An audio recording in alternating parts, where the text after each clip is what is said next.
My name is Mike McGee. I'm a director and actor in North Carolina, and my friend Lauren, who runs Argue on Stage, has let me do interviews during the pandemic to keep myself busy. I've been doing West Ooh. End interviews for, you're actually my eighth West End interview, which we'll talk about in a second.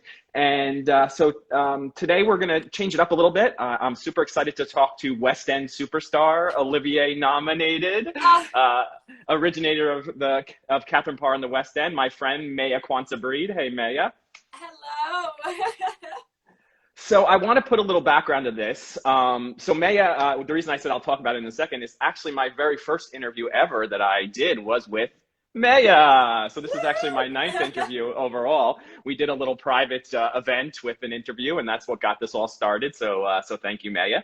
But I No, my decided not to. pleasure. I decided not to bug her to do any other interviews because, you can only ask and be asked how many, what's your favorite blooper from Six and all that stuff so many times, What's your which we favorite share. MC? It's hot. Yeah, exactly. Which we share the same one, right? The Amy Yeah, we Atkinson do. sunglasses. So when the George Floyd murder happened and the Black Lives Matter movement really exploded, I decided to pause from doing interviews. So I haven't done any in the last 2 or 3 weeks. I wanted to take time to certainly educate myself and give the movement the focus it needed, and I just didn't feel like doing them, to be honest with you. Yeah, I So. totally get Yeah, so then I decided to think about how I can get back into this. I did want to continue to use my limited voice and other people's voices to kind of continue on. So I had been watching a vlog by Emmanuel Acho, an NFL player, called Uncomfortable Conversations with a Black Man, which I highly recommend. And it got me thinking about, okay, maybe I'll jump in with a conversation. And that's when I pinged my friend Maiya and said, "Hey, are you up for a conversation on things that are going on in the world?" So that's where we are. That's where we are. So if you do have questions, please use the little question box in the bottom, and please do ask questions. Welcome it. I will get to them. I'll try to get to them all. But just starting off, how are you doing? How are you? Are you healthy? Are you mentally healthy? Physically healthy? How's it going? I am healthy. I think over the past couple of weeks it's been tough, and I don't think that's just me personally. So sorry, I've got really bad hay fever as well at the minute. So if I look slightly drugged up, my eyes and my nose are in a lot of pain right now. Um, but yeah, it's been one of them where it felt as if like the weight of the world was on your shoulders, and you don't really know how to help, and you don't really know what to say. You don't really know how to. You just have to be. And sometimes living in that time was difficult, and I know that's not just me alone, that was for a lot of us. But I feel like with like a lot of things, especially social media at the minute, like it's become more of an educational side, so you can look at the posts and you can also not look at it if you don't want to. Do you know what I mean? Like you can, and I learned that you can have your moments on and then off, because I felt really overwhelmed at the beginning, and I know a lot of other people did as well. So it's very, very important to like take your time off as well. So yeah, that's where I'm up to. Yeah, I forgot to mention. So one of the things that really got me when I started, doing some education. So first of all, I realized in this that, I thought I was an ally, and I'm sure I am, but I how much I didn't know has really overwhelmed me over the last 2 or 3 weeks. And one thing Emmanuel said is, if white people are the problem, white people have to be part of the solution. And so I've really taken that to heart. And then he just said also, to normalize things, we have to have conversations. Now, Yeah. for my fellow white people on here, that doesn't mean that we should assume that Black people need to educate us. You have to do the work yourselves, but have those conversations also.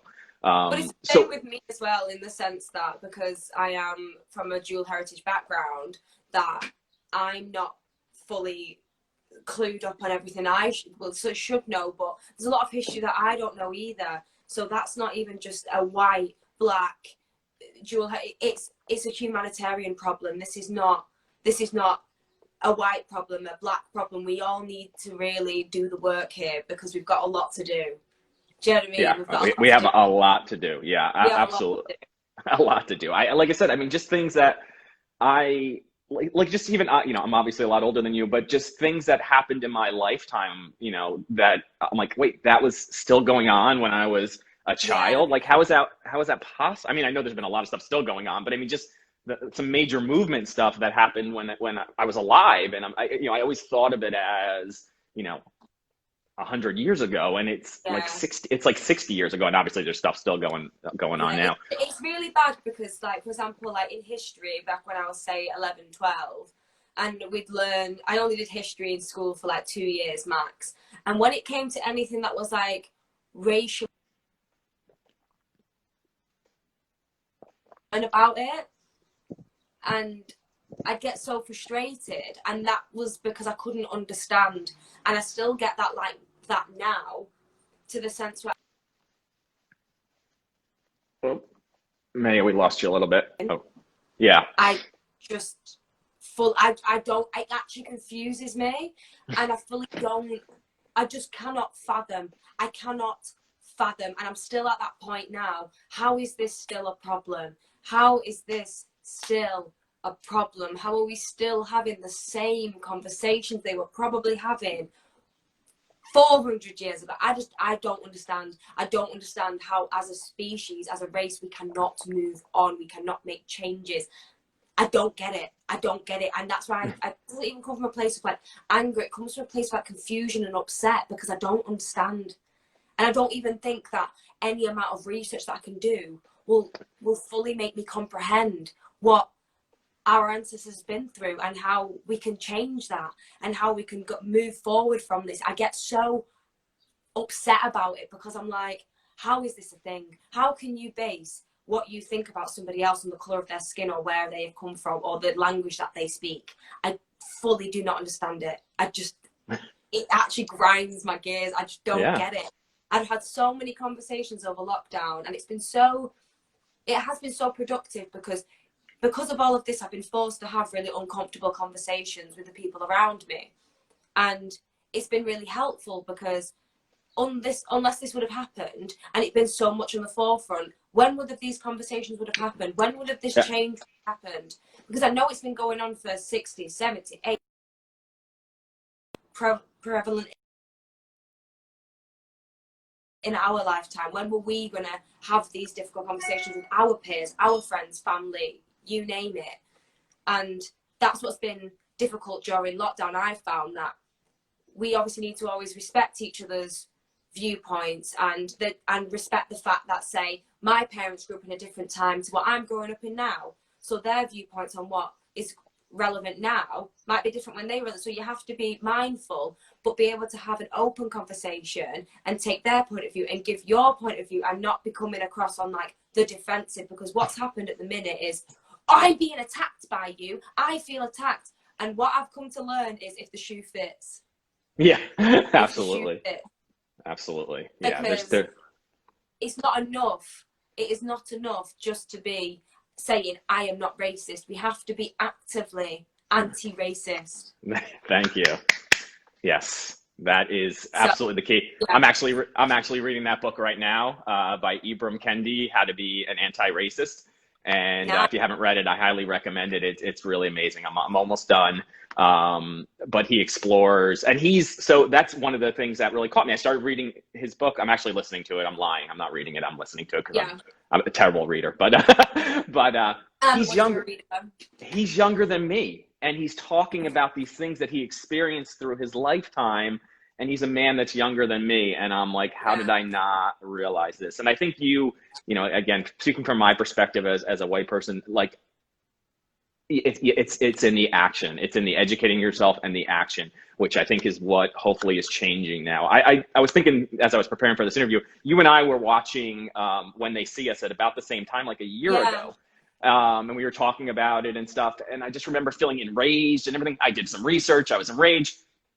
But I didn't do anything, life went on, and I moved on, and life went on. You watch it and think, it's so ludicrous that you can't actually fathom that happened.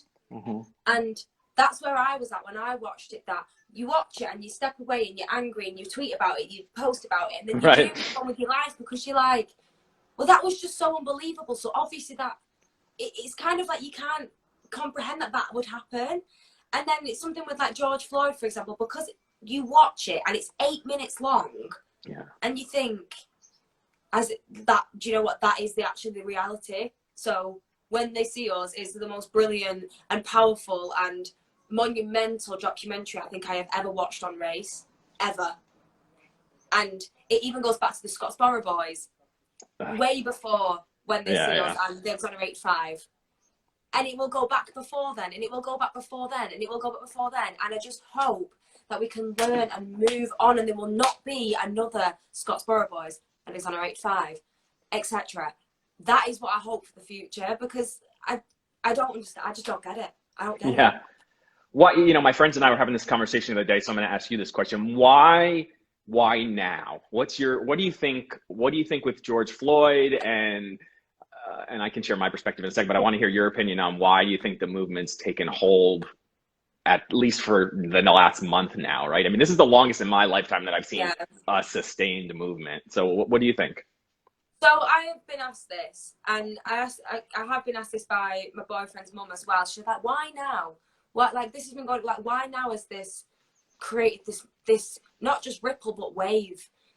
And I said, I think, like, lockdown has obviously not helped, because you cannot cage people up and then expect them not to go crazy. And especially things that, like, matters like this are going to really rile people up. And obviously 400 years of oppression is also not going to help. But I think because the why now, it's always been going on. It's not absolutely. Why now. It's not why now. It's why has it always been a problem? And like I said before, it's not because it's a black man. And not even just because, but it's a human being. You watch this human being lose his life. And if that was a white man, a Chinese man, an Asian man, an Englishman, an American man, you would be just as outraged, because that is human life. And that's the way I see it. I would be just as outraged. And obviously it's disgusting that it has taken this to make this happen. Like, that man should not have died. Maybe, like they say, you know, oh, he committed this crime. Maybe he should have been in prison. Maybe he should, but that he did not deserve to die. Nobody deserves to die because of the color of the skin. Nobody. Yeah. Nobody. I printed this off, if you guys can see it. These are the say their names charts. You don't need to see them, but look at all these names. I mean, it's ridiculous. It's been going on for so long. I just saw new, because this was Sandra Bond 5 years ago. Yeah, exactly. Philandro Castile, and then it was you know, it's been going on for so long, and I like I said, I just don't understand. I don't understand how a specific group of people can think that they are superior to another, regardless whether you are white or black or any race. I don't understand, because like I said, this is not a black on white. This is all people's problem. This is a humanitarian problem. And that's, if you ever get a chance to read the book Anti-Racist, that is a lot of his premise, is that unless you believe that every single race is 100% equal financially, culturally, etc., then he doesn't say racist, but then you're not an anti-racist, right? And he calls out black people too. He says, listen, there's black people that judge people because they're darker skin and lighter skin. And he goes through a whole history of his evolution of becoming an anti-racist. And I'm not blaming black people by any means, but he's just saying, like, an anti-racist means you believe that race is not a factor in someone's who they are as a human being. I cannot sit back and say that I have and this is not like but I cannot sit back in my lifetime and say that I have never been racist, because we all have. But that is the point where we can acknowledge that, and then we can learn from that and move on from that. So why can't other people do that? Why can't other people acknowledge the fact that, oh, that might have been wrong? Let's learn from that. Let's do something about that. Let's make some change. Let's do something about this. And I'm not saying that, because I've heard it often more than anything. I know black people go, well, I can't be racist because I'm black. Well, of course you can, because you are human. Before you are the color, you are a Homo sapien. You are human. So of course you can be racist, no matter your color. Of course you can. Of course you can judge people no matter what the color of their skin is. And I just hope that one day we can all live. I know this is so superficial.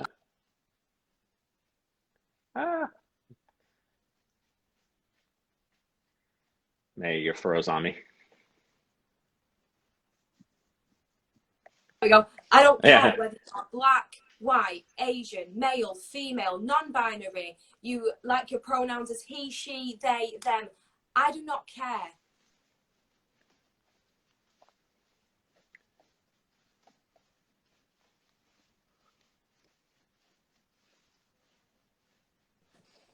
That is me. Yeah, no, I totally agree. I think action, hopefully the difference now is action, and that we can finally move forward in a meaningful way to have these conversations and keep with action. So I'm here. were you, oh, sorry. Oh, sorry, you Go keep on, freezing up a little bit. ask the question. Where you grew up, was it mostly a white area, black area, mixed? What did you grow up in? What was the environment you grew up? I know you're fan. Absolutely just dropped you. Whoops. I predominantly grew up in a white area. Okay. And you know, you never see yourself as any different. Like, I never saw myself as any different because I had a black mom, a black mom, and a white dad. And I was very close to my white family. I was very close to my black side of the family. And I never saw myself as any different. And it wasn't until I was like, maybe like 7. And I went to like the second half of my school. And I remember one girl asked me like, why is your hair curly? Or like, why are you a different colour? And I was one of like 3 of different coloured people in my school. And I remember I had to get up in front of my class and my teacher, because my teacher told me to stand up and explain why I was different to everybody else. And up until that point, I'd never seen myself as any different. Never had I seen myself any different. And the issue is with I know my privilege stands differently to that of a white person and that of a black person.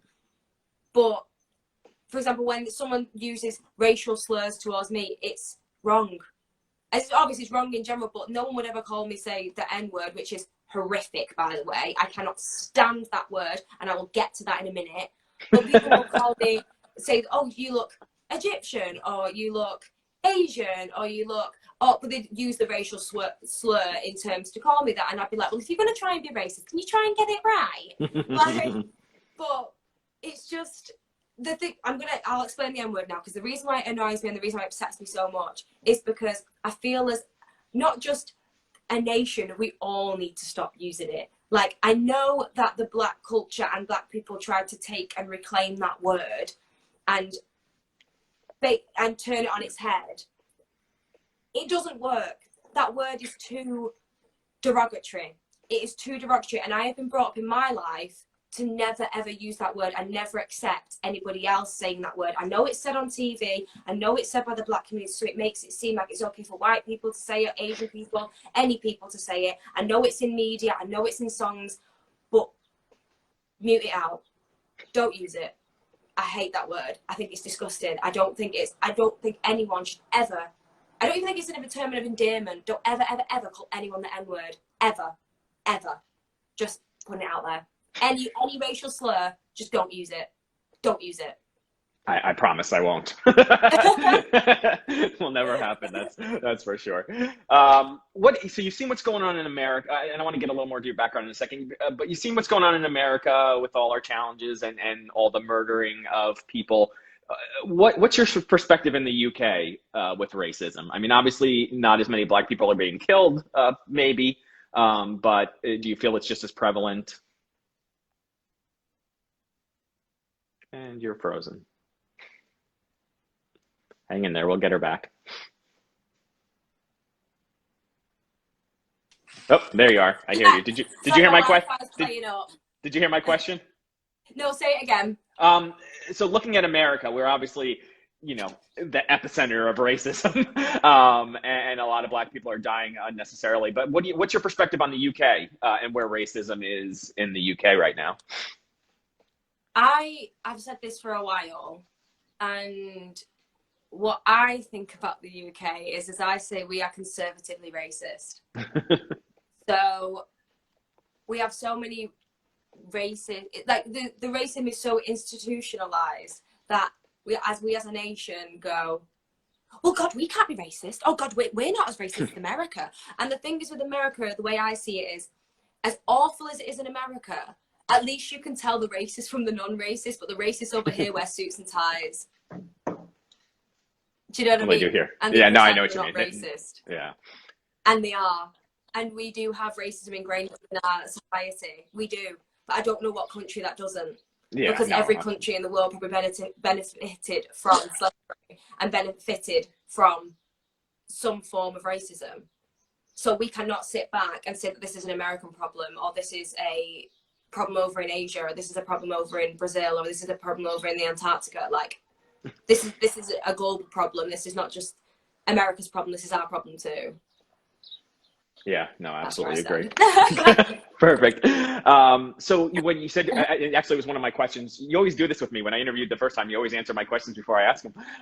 But you said you first noticed your race, or that you were different when you were 7 or 8. Did that change you? Did that make you feel different going forward, or was it kind of a moment in time? And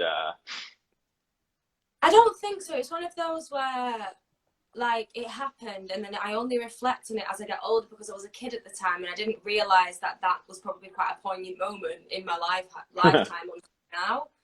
Whereas now, like, I appreciate myself and my whole being. I never look at myself and think I'm different from everybody else, because I just think I'm human, and I think I have a kind heart, and I think that I'm willing to do anything for anyone. And I don't think that, and also I know, because I am of dual heritage, I don't know how other people view me, if you understand what I mean. I don't know how, I don't know how people look at me and go, because I have been asked the question before of, where are you from? And I mean, what do you mean, where am I from? And I've actually answered, well, the UK. Yeah, and yeah. No, but where are you actually from? Well, I'm British. No, but, and I said, oh, my ethnicity, is that what you're trying to ask me? Like, why do you want to know? Why does it bother you? Does it bother you? Yeah. I don't get it, because do you know what I mean? I could just be really tanned. You don't know. You know what I'm saying? I love both holes of me. I love the black and the white in me. I appreciate both sides. I really do. And I don't view myself one more of the other. I don't identify as one more of the other. I just love me for me. Yeah, that's a good perspective. I will say, not that you, maybe I shouldn't say this, but I would say to a racist, you're probably black. They're going to always focus on the black side, right? And that's where we, I don't think it gets you off the hook from that perspective, from the racist point of view. So there's been a couple questions. I saw a couple people say they were going to be late. They were late. This will be saved and we'll put it up on the RDU on Stage website. So don't worry about that. And then also just a reminder, if you want to ask a question, put it in the little question mark box, because I can't read the chat that fast. I can see people saying from Manchester. Hi, guys. Yeah. Yeah.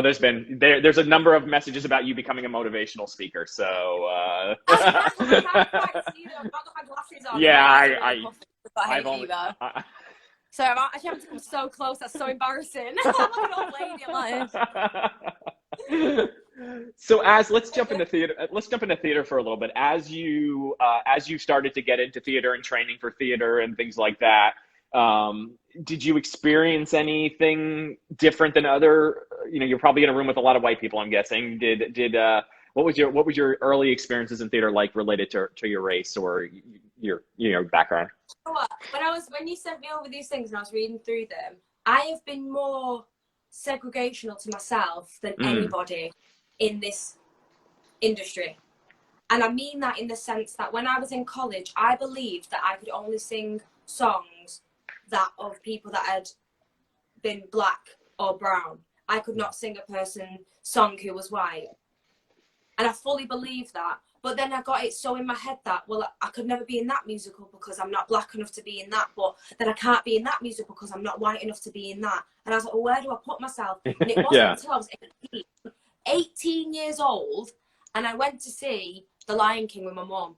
And the guy who was playing Simba was the same complexion as me. And it only just twigged, I'd been alive 18 years, that there is many shades of black. It only just twigged. And I went, and at 18, when I got to drama school, I went, do you know what? I can sing whatever I want. I can be in whatever I want. And from that moment, my rep expanded so highly. Because you can sing what you want. There is no colour on a song. There is no colour on Elphaba. She's green, for God's sake. Exactly. If I want to play Elphaba, then I'm going to go and audition for Wicked.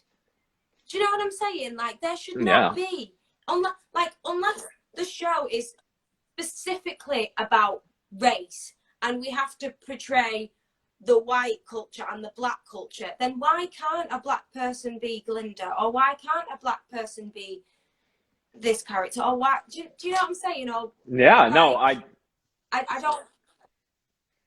Yeah, no. So I'm still kind of confusing myself. That is, as like I said, oh, sorry. Go ahead. No, go ahead. Sorry. Oh, hello. Hello. Oh, this is my boyfriend, everyone. Hello, Jack. Hello. You're right. Hey, Jack. How's it going? Right. Good to see He's you. crashing. Yeah, that's fine. He's always welcome. He's always Oh, welcome. do you want it? He's always welcome. Sorry. No, go ahead. Do you want this one? No, it's fine. This one's mine. It's fine. I'm sorry. No, that's okay. We are very informal here at RDU on stage. Where are you going? He's reading the comments really close. I need to get my laptop charged. That's all it's coming in for. That's okay. We've decided May is going to become a motivational speaker. So I'm going to become a motivational. Yeah, I feel like she should do. Should do a good job. Yeah, I think so too. My #1 fan. All right, let's take an audience. Let's take an audience. So I don't want to leave. I don't want to. I don't want to leave that comment that you said because it's later in my questioning, but let's jump on it right now. Yeah, I mean, so I don't know if you use the term. Well, we don't use the term. I don't use the term anymore because I've done a lot of research. But there's a term in the United States called colorblind casting. I don't know if that's something that they say in the UK, but you know, and I always was like, yeah, of course, colorblind casting, that's important. But as I've done research, you know, and I listened to recently a black performer, he said, you can't colorblind cast me. If you're casting me, you're getting my blackness. You know, I'm not going to come in and do the role white because, you know, you're colorblind, right? Yeah. So, you know, I think that's such a great, perspective, right? And I think that's when it opens up to the fact that, you know, there's so many roles out there. I mean, 95% of the roles out there can be played by a person of color. You know, Mary Poppins just need to be white, you know, Elsa, you know, all the shows. I mean, yes, certain shows with race, like the Scottsboro Boys have to be cast a certain way. Memphis needs to be cast a certain way. There's shows that need to be cast a certain way when they're topic of race. So what do you think, while we're there, let's go there. And, you know, how do you think we expand the opportunities for people of color? You know, besides, obviously we want to write more works for people of color that are written by people of color, but how do we just expand that aperture of making it more acceptable to cast people of color in other roles? I know it's a tough one. That is such a meaty question, and I get it. And it's so hard because you don't ever like just want to be cast because you feel like, oh, I'm the token black girl in this show. But it might not be like that. You might have just cast someone because they're incredibly talented. So it's such a grey area, and honestly, I don't even know. That's okay. What we can do to change that. Like, it's such a meaty question because at the minute I'm seeing a lot of like, oh, this girl's the first to do this, or like this black girl's the first to do that, or this black guy's the first to do this, and it's like, oh my goodness, like how is there still firsts? And I don't even know how to answer that question because it is really difficult because I wrote some of my dissertation on colourblind casting. Oh wow. And my point was saying that if you're going to cast someone, say use white to play a character who is of a different ethnicity, do not make them to look like that ethnicity because you can easily just hire someone of that ethnicity who is just as talented. Do you know? Because I remember in my prime example was Miss Saigon, and Jonathan Pryce played the engineer, and they actually put prosthetics on his eyes to make him look like he was from Vietnam. And that's where the problem starts. If they would have hired him as a white man to play that role, controversy gone. But to then put prosthetics on him to make him look as if he is that ethnicity, that's where the problem starts. So just hire the person for as they are. Exactly. For their talent, for what they are. Do not try and change them to play the part. That's wrong. That's where we can't go. So if you're going to hire a black person, just hire them because they're talented. Don't hire them because you think, oh, well, the black, so I'm going to hire them. Or the dual heritage, so I'm going to hire them. Or they've ticked that Asian box, so I'm going to hire that Chinese girl because, do you know what I mean? Yeah, like, no, absolutely. There's a really good, like, I'd say, like, satire song by, I think, oh, what is it? Kuman and Diamond, and it's called Random Black Girl. And that's hilarious. That's such a hilarious song because it's so tongue-in-cheek. And it touches on, like, Asian actors and black actors and saying how, like, they're always at the bottom of the heap and they're only hired because they can be sassy and sing the big notes, or they're hired because they can be misdiagnosed. It's like, no, just hire people because they are talented. Don't hire them because you see, like, obviously see the colour of the skin, appreciate them, appreciate their heritage, appreciate what they bring to the table, but hire them ultimately because they are amazing at what they do. Yeah, I think that's the narrative that's so important. I apologize to the person. It was a gentleman who posted about this, but and I won't call out the show because I might get it wrong, but I think you might remember this, but on his script, when he got his script, it said BAM actor. Yeah. Yeah, and actor named, yeah. And so it clearly, yeah, they like, his character was now BAM, like, no, his role is ensemble, or his role is this, you know, but you clearly just showed that you put him in here because that's what you're trying to fill a box. We've got to stop checking boxes, and we've got to start, like, putting people in. We are not to fill a quota. We are not to fill a quota. We are just that we have every right to be here as well. Exactly. Just as anybody.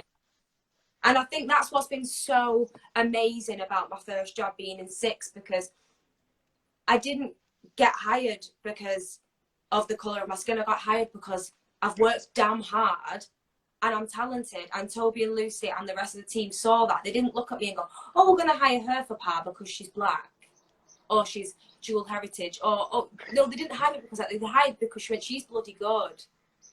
And that's all you need. That is all you need. And that's how we're going to break some barriers. And I think that show, I think Six is a perfect example of a show. I mean, those are white characters, quote unquote, right? They're in history. They were probably white. They weren't all British, but they were probably all white. And they cast people of color in the roles and didn't try to make you all white to fit. You know, you didn't have to play white characters. You played who you were. And I think there's so many, you know, there's so many things out there that we could be doing that for, to push that narrative. With Six, and mainly with Six, because every single cast is different. Andrea, who plays Berlin, is Asian, and Millie, who played Berlin over here, was a white girl from the Isle of Wight, and Courtney then went to play Berlin, and she's the same ethnicity as me. I just love it. It's not like you look at this character and go, well, Jane Seymour has to be white and blonde because Nat was white and blonde. No. I love the fact that you can go in and be any character and be any ethnicity, and no one's going, I hope no one's going, but I hope no one's going, oh, well, Pa has to be this colour because Maiya was like that. No, if this girl who's playing that part is absolutely legendary, they can be whatever ethnicity they want. Any ethnicity, because there is no marker on that show. And that's why I think it's so amazing. That's the thing with Lucy and Toby, because they just look at you and go, they are incredible and we want them. We're not ticking this box. They just go, they're amazing. And that's what we want. And that's what I think most shows should do. Yeah, 100%. Was there any, have you ever heard any backlash or feedback of, Black actresses playing these, queens from Six? Has there been anything out in public that you've ever experienced or heard of?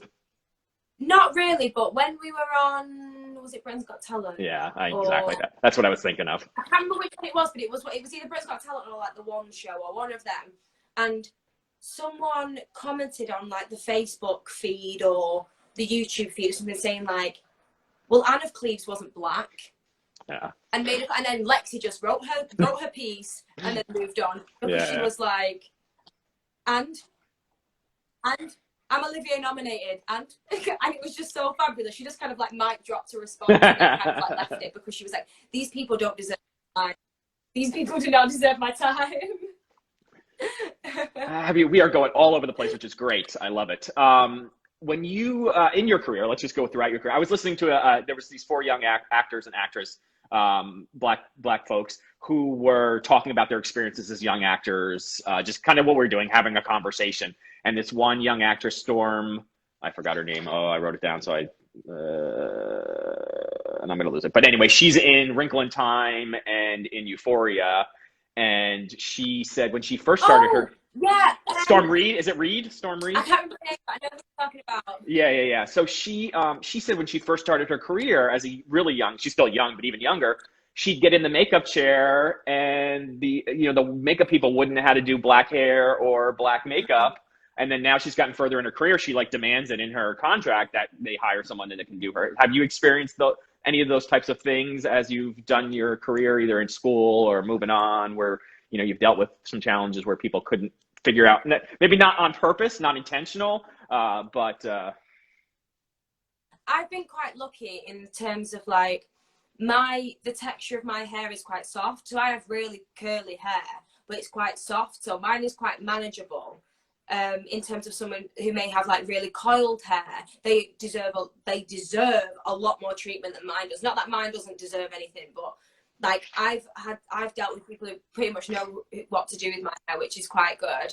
I did have some problems where like I can't wear my headband a certain way because my hair mats up, so we had to like change my headband, but they were so understanding. For example, Jimmy and Gabby on 6, I said to them like, I can't keep wearing this thick headband because 1, it's matting my hair, 2, my hair's falling out because it is so curly, and 3, I had vertigo at the time and heat on my head just wasn't great, so I kept nearly fainting on stage. That was a really harsh time in my life. So they were just like, right, let's scrap that, let's move on with a little crown, and I had that little crown for pretty much the rest of the year, and that stopped my hair from matting up like in clumps. And so they were very understanding, and if that's what it's about open dialogue. If you say to someone, well, I can't do that with my hair, then they'll understand. But I think the training does need to be there in terms of theatre, because I know there's a lot of people who know exactly what they do when it comes to someone who has a different type of hairstyle, but there's a lot of people that don't, and that care needs to be there, because we don't look after our hair all the time for then it to be ruined 6 times a week, and then we put a hair mask on the Sunday for then to try and get it ready for the Monday. Like, it doesn't work like that. We need constant care. So yeah, there does need to be some training out there, and I know, for example, like when you're a hairdresser, that to style and cut and treat black hair, predominantly black hair, you require an extra certificate. But why can that not be taught within your curriculum? Yeah, exactly. So therefore, why can it not be put into the curriculum of this is how we style hair within theatre for someone who has got oiled hair or curly hair, or someone who's got, say, slightly frizzy hair? Do you know what I mean? Like, why is that not just flat line? Why is that not standard? Because not everybody's got straight hair. Not even white people have got bone straight hair. And even that deserves care. Do you know what I mean? So Absolutely. When I told my friends that story, they were like, how can a professional person on a movie set not know how to do all kinds of hairstyles? Yeah. So, you have to. It's your duty. You have to know how to deal with all types of hair and all types.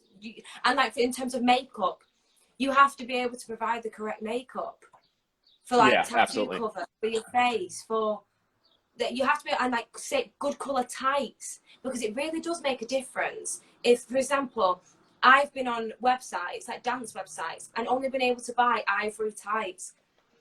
But not everybody's ivory, and this is even including white people. Like, not everybody's that colour, so how are we not getting the right colour tights, like, across the board?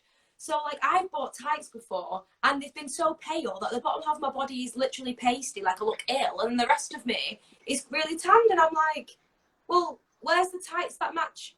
Like, me and Grace, I know we struggled with that when we were away, when we were at drama school, because it was really hard to find a pair of tights that matched our colour skin. Yeah. Like, it was so hard. It really was. And, like, nude, the color nude, for example. I know this, but like nude to some people is not nude to everybody. Right. Do you know what I mean? So Yes. like nude bras, I'd be wearing like a white bra as nude, and I'm like, this is not nude, is it? Like, not my kind of nude anyway. Yeah, And like someone's you else know, just commenting ballet shoes, that they only do the lightest color. oh And yeah. like, where's the different shades of ballet shoes? Yeah, I experienced that as a white person. I experienced that on a show I was directing. You know, things that I never That thought actually about means in the before. so Oh, interesting. I've got some questions I'm going to pull Oh, up go in a on, second. No, I was just to say, so, you know, I experienced it as a director for the first time last year. I was directing a show. I had a number of black people in the cast, and the sound person comes to me and goes, I don't have any more brown body mics. And I'm like, well, I'm not putting people in a white body mic, so go get some more brown body So go mics. get some brown body mics. What? Like, I'm sorry, but but something I would have never, I'm sure they didn't mean it maliciously either. Like, you know, just something that, like, if you're not dealing with a lot of black people, you may not have thought about, but, you know, it's things as a theater community. I mean, that's the bare minimum. I mean, there's so much more we have to do to create opportunities. The bare minimum we can do is provide people of color with the proper equipment that they need to do the job. All right, let's get some questions, because I've asked a lot of questions. This isn't a question, but I love my man Maiya, so I'm just going to say this. And he just says, I miss the family feeling and closeness and hugs. So thank you, Maiya. I love you very much. He played King Darling in our production of Cinderella. I feel that. Yeah. Let me see. I'm going to go, let me get some, how did you, okay, let's do this one. How did you feel when Ariel from Little Mermaid was black and everyone was so angry? Oh, I didn't get that. I was like, oh, please, people, get over yourself. She's going to be absolutely fabulous. I was like, Hallie and Chloe, mate, have you not heard their stuff? They are amazing. So when she got cast as Ariel, I was like, yes, girl, don't care what anybody else says. I was buzzing. Yeah. So there's, sorry.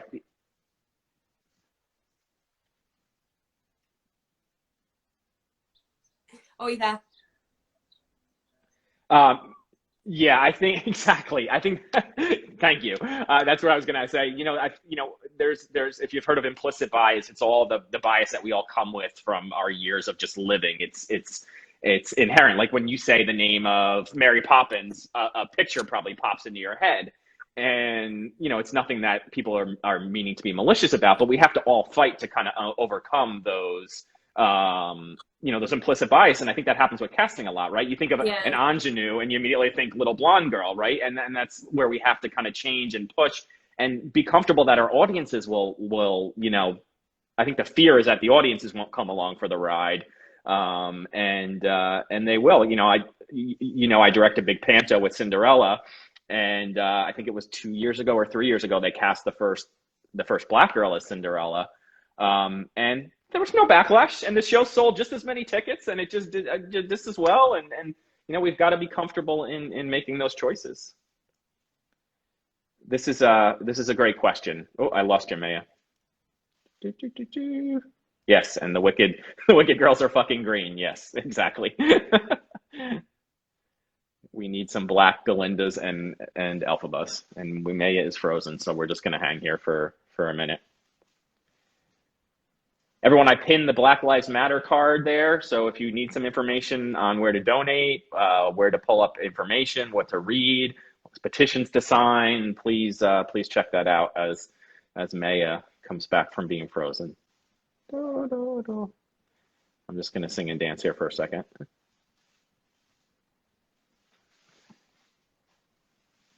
Maiya is spinning. Hang in there, everybody.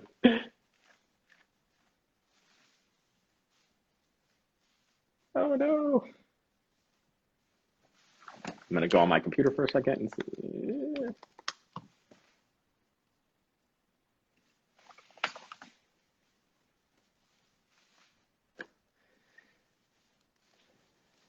Hang tight, everybody. We will get her back. Oh, there we go. Yay, you're back. The question is a really good question. What do you say to a young person of color trying to make it in theater?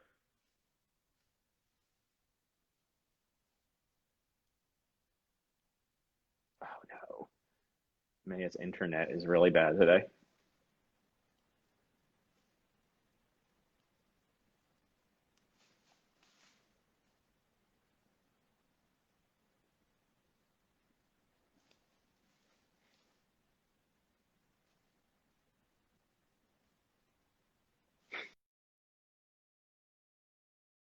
Hang there, everybody. I'm sorry. Oh, Maiya left. Okay, will be back in a second.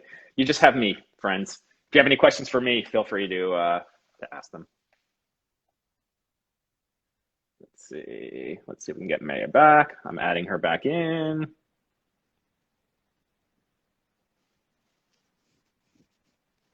I'm back. Hey, I'm so sorry. yay. I don't know what That's just okay. happened. That's My okay. It phone like happens. had a meltdown, and I was like, "Oh Yeah, my god, my I've laptop and my phone, like, what's going?" I've had that happen during the lives also. The question was, what advice do you have for a young person of color trying to make it in theater? Just give all of you. Be all of you. Sing your damn songs. Sing them with your heart, your soul, your being, and that's all you need to do. That is literally all you need to do. Like, I don't even know what else to say. Like, just be you, because how can someone not love you for being black and beautiful and bloody talented? I totally agree. Here's a question. Have you, since you're a different race, did anyone ever say anything to you that hurt your feelings? There was one comment I had, and it didn't so much, at the time I kind of laughed it off. It was an employer of mine once, and they said something, I won't repeat it, but they said something, and I just brushed it off, and it was my friend's dad that turned around and was like, "No, that's absolutely outrageous. I cannot believe someone would say that to you." And I just was just like, "Oh yeah, whatever." And he made this person apologize, and he did in the end. And it was somebody else as well. There was two occasions of like a customer as well, and I can't. And that one I protested, because I was like, "Well, what am I supposed to be?" type thing. And those are like I won't repeat them, but those are like the only two things I ever think like, why am I ever seen as any different? Like, I just don't understand. I don't get it. And I'll continue to say it. I don't understand. I just don't understand. I know there's so many. And that's the other thing I can't understand is like the demographic of people that I know are so anti-racist and so like against everything that's to do with racism. I don't understand how there are so many people out there that are still racist. I just don't understand. I don't get it. I don't get it. Yeah, I think I felt that way too, and I think, and I mean, I don't disagree, but I think it's not just enough to be not racist anymore. I think we Yeah. all have to like speak Like, up, like good for your friends. actively Yeah. anti-racist thing. Like when I went to the Black Lives Matter protesting, when I went in Manchester, I looked around and I was like, these are all so loud anti-racist people. How is there so many racist people still out there? Because there was thousands of people there. There was thousands of people who joined in London. There was thousands and thousands of people in America. How are we still so racist as a nation? I don't understand. Because I was blown away by the numbers of people that turned up. I really was. I was truly like startled by it, because I was like, this is a brilliant, like this is amazing. Like, go on everyone with the signs. I was like, yes, we need to make some change. Like, we need to do something. I think the good news is hopefully the younger generation is fueling that movement. I went to some protests here also, and there was old white people there like me too, but then there was the leadership of that was young black people, and they were amazing, absolutely amazing. I took this quote down, so I'm going to read it. It's from a director, a black director, Kenny Leon, and he said it was in the New York Times. He said, "To my white friends and colleagues, I want their help to create a more just world. My experiences have led me to know that if white citizens were honest with themselves, they can remember incidents where moments of racism entered their atmosphere and they didn't say anything about it." And that made me cry today when I read that, because it's absolutely true. I absolutely had moments where, looking back and reflecting, I should have said something and I didn't. So I think. And I read something along the lines of like, how can black people tear down a system that they didn't create? And that really got me, in the sense that how are we supposed to do all this work if the people inside who created these walls and created this system we're fighting against? How are we ever going to make any change if we're, do you know what I mean? So Yeah, no, that absolutely. really got to me, and I was like, this is why I think education is key. This is why I think that broadening our sense of knowledge is the key and is power. And I think that for me personally, like having conversations with my family and my friends is making more good than me posting on social media about it. Like, obviously it's getting a bigger scope. But I think it's amazing, and I think it's the best to have conversations within your own home, because that's where the real change starts. That is where real change starts, because if you're having these conversations with your mum, your dad, your sister, your brother, your peers, your friends, this is how we're gonna create this dialogue, and then we can identify what's wrong and we can make some change. Yeah, absolutely. I think that's why education's so important. I mean, I really highly recommend the documentary 13th if people haven't watched that, because it gives facts. I know it's very American-based facts, but I'm sure racism in Britain has grown in a similar way as well. So arm yourself with facts so that you can not just yell at people or get in their face, which sometimes you need to, but if also have me, facts. I'm not a massive reader. Like, I don't read a lot, so I prefer to watch. So I'd recommend, obviously, like When They See Us, 13th, LA 92 is really good as well. I watched that recently. The Two Killings of Sam Cooke is really good, because that gives a side of like the theatre and music side and the racism and activist side. There's a Malcolm X documentary. I've not yet watched that, but that's on my list. There's another one that's currently just come out. Oh, what's it called? I Am Not Your Negro. The James Baldwin documentary. That's another one that me and my boyfriend, it's on the list as well. What else have I watched? The Colour Purple, obviously my favourite, but that's just another really good one to throw in there. The Wiz is also fantastic, just because it's a musical and you get to see Michael Jackson, Diana Ross. What more could you want? Yeah, exactly. And To Kill a Mockingbird is another brilliant one. I know it's not particularly, it has race in there, but it's a particularly brilliant story. So the book, I read the book of that. That's one book I have read, and the film of that is brilliant, and the play is phenomenal. It's one of the best plays I have ever seen. So if you ever get to snag a ticket, if it's still on anywhere, I beg you, please go and watch it. If you engage more with theatre, then there's All My Sons, for example. What else did I watch that I really enjoyed? Oh, I saw Othello, and the guy who played Othello was black, and that was incredible. That was unreal. And that's probably stored somewhere as an archive. That was on at the Royal Exchange in Manchester, so that might be an archive where someone can watch that. I just engage more. I know a lot of people might engage more with like the visual side, so that's the side that I take from. I do read a lot, but I don't really read books. I prefer to watch. So yeah, I'm the same way as you. You mentioned all the ones that I have on my list. Another good one is called Uncomfortable Truth, that I watched recently. It's a gentleman now, he's a filmmaker. His family owned slaves, 100 years ago. His grandmother was still very racist, but his mom was one of the freedom riders and a huge social activist. And she tried to change the family's narrative, and he's continued it. And so it's his perspective of looking back on his family and discovering things about his family that is really hard for him now to swallow. And he's trying to change his family's narrative. So it's really, really an interesting story to see someone that comes from that background. So it's not, you can change yourself. Like, I know a lot of us, especially of my age, may have had grandparents or different people in their family that, slightly racist, a lot of racists all over the place, but you can change your narrative just because you came from that background. So I think that's important.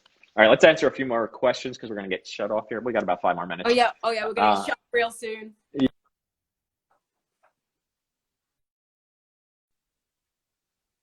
Here, what's your filtering it up? Here we go. Here's a good. Have you personally been affected by racism in the theater industry?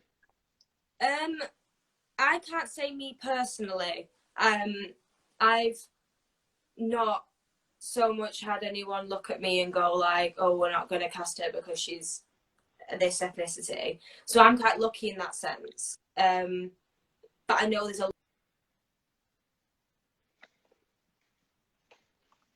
that in that sense I've been really lucky, but I do have some friends who have obviously had those issues, and the thing is, because I'm still, I say, quite new to this industry, there's a lot of people who I look up to who have had experienced way more segregation and way more racism within theatre than I have. For example, Sharon D. Clark, when I attended the first Black Awards last year, oh my god, let me get this right, BBTAs,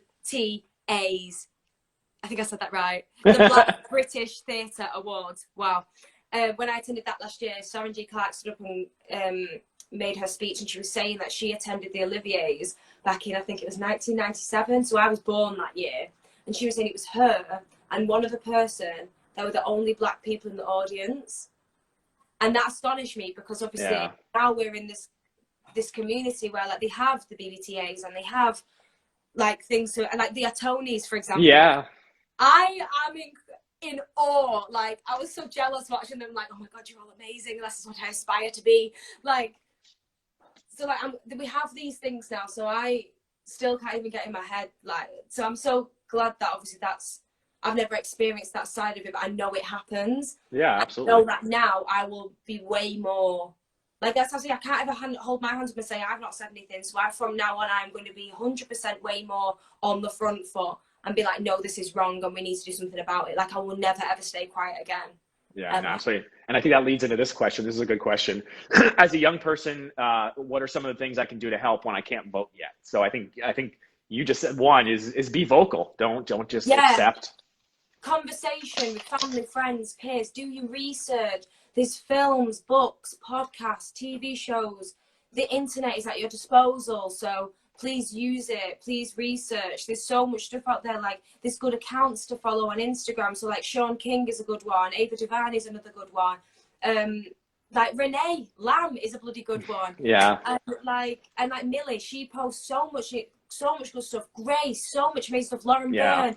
Half the things that they post is where I even find my education. I have a really good friend called Rochelle as well, who's on, I think she's actually called Shell. I don't know what she's called on Instagram. I'll have to find her. But she posts really good stuff. She's very much an activist, and she posts a lot of good stuff that even I wouldn't have my eyes open to as well. So there's a lot of resources that we have. So if you can't vote, please just educate yourself, because when you can vote, you will be fueled behind that vote. Absolutely. Yeah. Voting is absolutely key. It's so important, and standing up. We are getting the 1 minute warning, so I'm going to lose you. So thank you so very much. I really appreciate you engaging in this conversation and being willing to join me on this amazing conversation. Do you have anything coming up that you want to plug or talk about, or any? I know you're doing a bunch of fundraisers and things like that. I have I'm doing a little 2 songs on Friday for Bryony on her live to raise money for Black Lives Matter, and the same with another girl called Raya on Sunday. So I'm doing some little couple of singing things there, and then I'm going to be on a Q&A on Tuesday with West End Talks. Probably doing some more Q&A type stuff. So yeah, but I just want to leave it on the words of Maya Angelou: "Still like air I rise." And that's Thank you what so we much. do. Excellent. We'll leave it on that. I love you, my friend. Be safe. Hopefully Thank you. Thank you, everyone. Yeah. Hopefully I'll